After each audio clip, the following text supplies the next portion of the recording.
Hey, good morning, everybody. This is Arun Gala. Welcome back to my podcast, Few Minutes with Arun.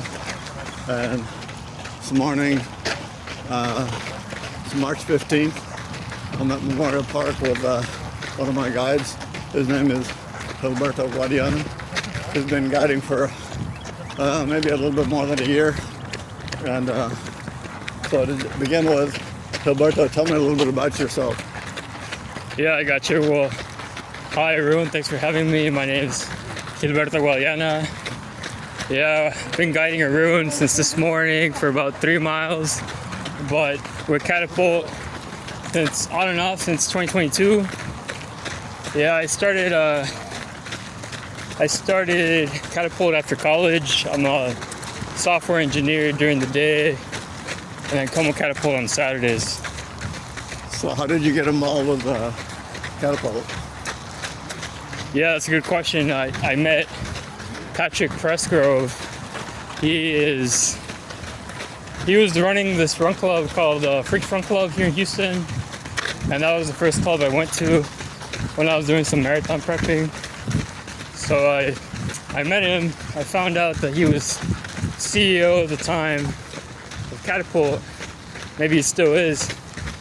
And then I saw Catapult maybe a couple weeks later on someone's Instagram story, and then I found the link, went to the website, put an application, then Brandon reached out and said, hey, show up on Saturday, and I did.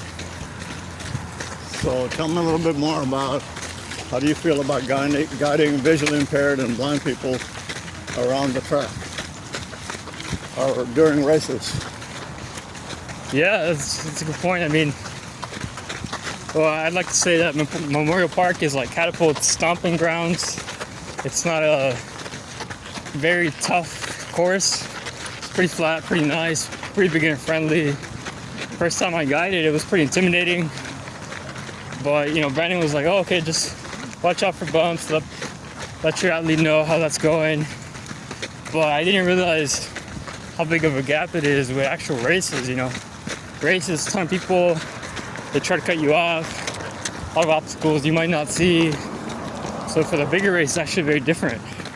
I've only done one race so far with Arun actually, but it's very challenging. Yeah, you said you're a software engineer during the daytime.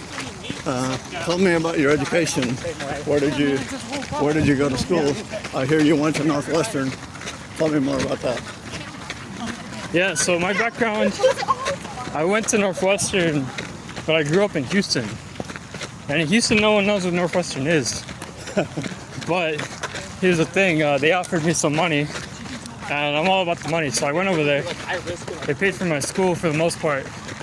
I ended up studying mechanical engineering, pretty much just because that's what they said you should go into if you like math and science. So I went into that. But then, sophomore year, I started doing computer science. So I ended up getting a master's in that at the same time. So master's in computer science. And then I did my job hunting. And that's how I ended up as a software engineer. So that's what I'm up to. So it's crazy that you're so young, Gilberto. So what other hobbies do you have besides running? Yeah, so I am young. I'm actually 25 right now. So some other hobbies. I used to be really into the gym when I was in college, so I'm trying to get back into that. And I'm trying to pick up reading again. Just this past week, for example, I started reading one of my childhood classics, Ender's Game. It's the first science fiction novel that I read when I was a kid. I might have been 11 years old.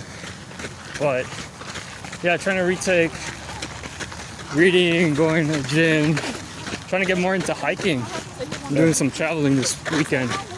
Yeah, tell me more about this book you're reading. Yeah, so Ender's Game, it's actually a pretty complex book in the sense that it forces you to kind of think about what it's like to be a kid. When you're a kid, sometimes you want to grow up pretty quick, but maybe adults don't see you that way.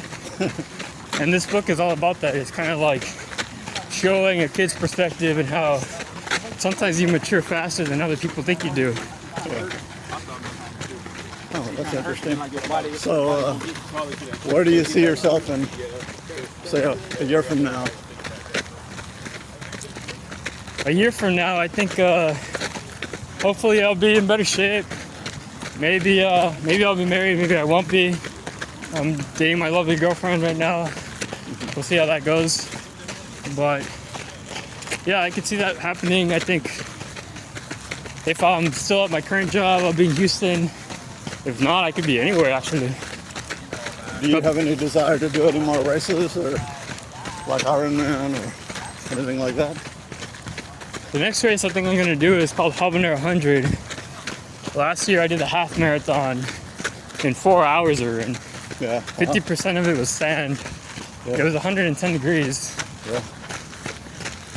So I think if I can do it this time in 3 hours, that's a huge improvement. Yeah. But you're so young. I can't get over how young you are. You accomplished quite a bit in your young age. So anyway, what else you want to share with us? That's about it, Gilberto. Yeah, I mean, I'd like to say just generally, I like these runs just because, especially with a room, we get into a lot of topics like philosophy, like how to live life, like success coaching, life coaching. So it's a kind of way to learn. It's kind of a good way to learn, meet people.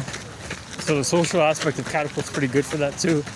I don't think I would have met a room outside of this organization. Right, you know, it's an honor to meet you too, Gilberto. I mean, it's nice to see young people, you know, well-educated, mature, and hardworking, you know. So I thank you for the interview. I thank you for running with me this morning. It's nice that you can give your time, your efforts to help somebody to achieve their goals. And thank you for joining me this morning. You guys have a good day. Thanks, Arun.